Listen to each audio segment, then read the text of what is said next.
हे आपल्या सर्वांचा या मंचावरच्या उपस्थित असलेल्या सर्व पाहुण्यांचा मित्रो, तात्याराव हनुमंते आणि माधवराव वैद्य हे दोघंही महत्वाचे उमेदवार आहेत. आपण असं लक्षात घ्या. मी इथल्या असणाऱ्या मुस्लिम बांधवांना आवाहन करणार आहे. मी असणाऱ्या मुस्लिम बांधवांना आवाहन करणार आहे की त्यांनी यावेळेस विचारपूर्वक मतदान केलं पाहिजे.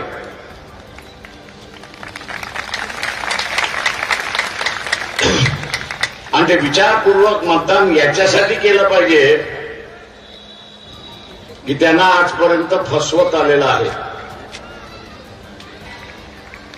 मी काँग्रेसवाल्यांना विचारतो की तुम्ही मुसलमानाच्या झोलीमध्ये आज काय टाकले?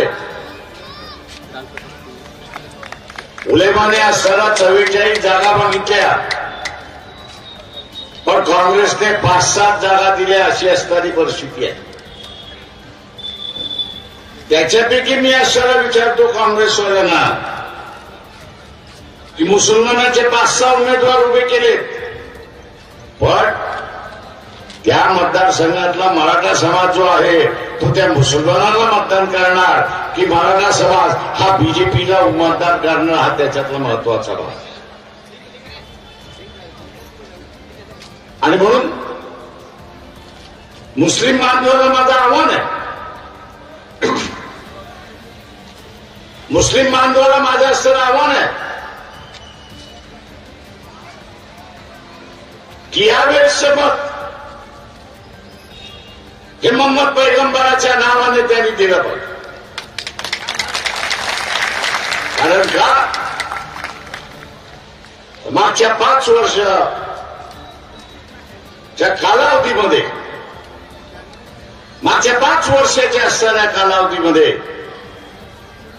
मोहम्मद पैगंबरांबद्दल अनेक ठिकाणी उलट सुलट लिहून आणला. निपुण शर्मा नावाची असणारी जी महिला आहे, भारतीय जनता पक्षाची कार्यकर्ती आहे, तिने जे शब्द वापरले ते शब्द मी या ठिकाणी वापरू इच्छित नाही. परंतु जे लिहिलं होतं ते वाचवत नव्हतं अशी असताना इथला मुसलमान रस्त्यावरती उतरला, आंदोलन करत तो असताना होता, मोर्चे त्यांनी काढले, कोर्टात गेला की कारवाई झाली. जगभरातले जे मुस्लिम राष्ट्र होते त्यांनी भारताचा निषेध केला.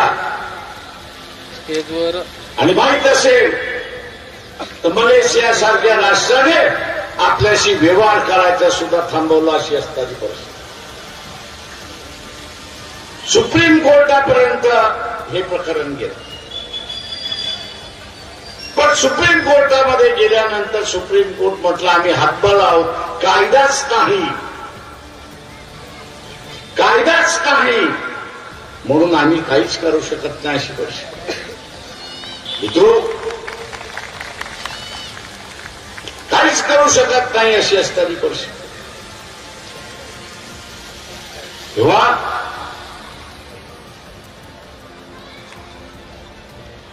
कपिल पाटील शिक्षक मतदारसंघातून निवडून आलेले विधान परिषदेचे आमदार, ज्यांना आपण मदत केली होती,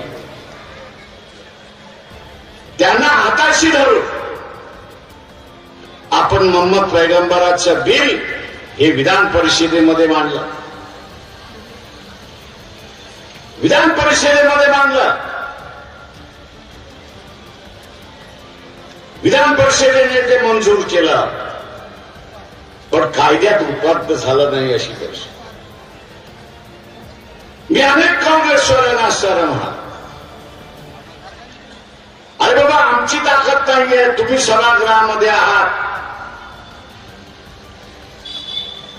त्या बिलचं कायद्यामध्ये रूपांतर करून घ्या, म्हणजे पुन्हा मोहम्मद पैगंबर आणि इतर देवदेवतांवरती कोणी अनाप शनाप लिहिणार नाही अशी असणारी परिस्थिती.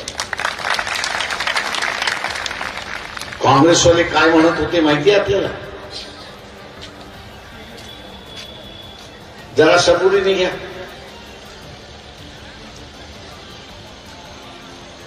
म्हटलं सबुरीने कशासाठी घ्यायचं? कायदा करायचा असेल तर तो ताबडतोब झाला पाहिजे. काँग्रेसवाले म्हणत होते की आमच्यामध्ये एवढी हिंमत नाही की जी तुम्ही हिंमत करता. म्हटलं हिंमत कसली? अधिकार आहे. कायदा सुव्यवस्था जर राखायची असेल तर इथल्या मोहम्मद पैगंबर आणि इतर देवदेवतांवरती जे हल्ले होतात आहेत ते पहिल्यांदा थांबले पाहिजे.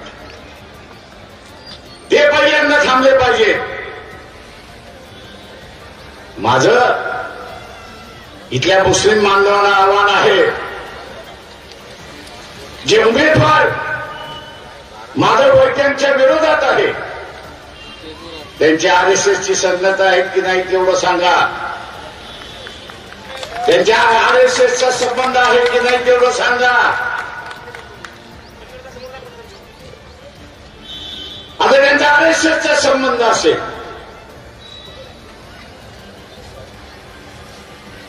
तर या बिलाला काय ते मंजुरी देते? या बिलाच्या बाजूने थोडी ते असणारं मतदान करणार आहे.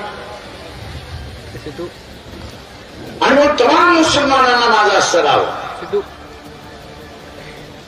आणि मग तमाम मुसलमानांना माझं असतं आव्हान आहे. सगळ्यात माझं यावेळेसचं मत, मुसलमानाचं मत हे मोहम्मद पैगंबराच्या नावाने मतदान झालं. आपण माधव वैद्य आणि तात्याराव हनुमंते या दोघांना आपण निवडून दिलं. मुसलमानांनी मतदान दिलं. उद्या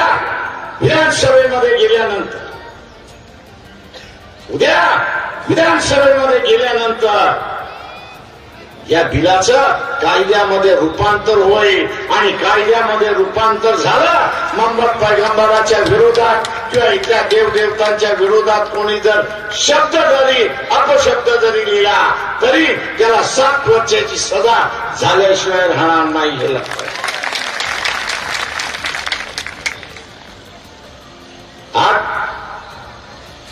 70,000 आदिवासी आहेत या मतदारसंघात. मला अनेक जण म्हणत होते त्यांचे राखीव जागा आहे, जनरल जागेमध्ये का उभं करते? आणि म्हटलं तुम्ही काय माणसाला पिंजऱ्यामध्ये बंद करायला निघाले? एसटीने राखीवच्या जागेवरती उभं राहावं, एसटीने त्यांच्या राखीव जागेवरती उभं राहावं, उरलेने उभं राहू नये. मी आदिवासींना सांगतो की हा पिंजरा आम्ही तोडला. हा पिंजरा आम्ही तोडलाय.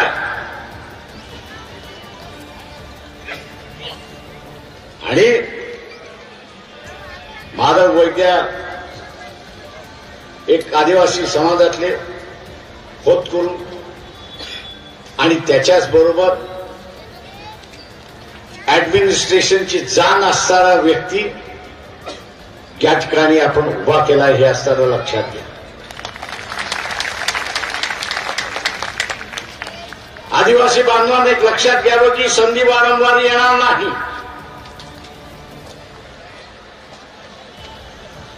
ही संधी वारंवार येणार नाही. वंचित बहुजन आघाडीने ती हिंमत केली आहे. शंखला तोडण्याच्या हिंमत केलेली आहे. मी आदिवासी बांधवांना आवाहन करतो, ज्याचं येईल त्याचं घ्या.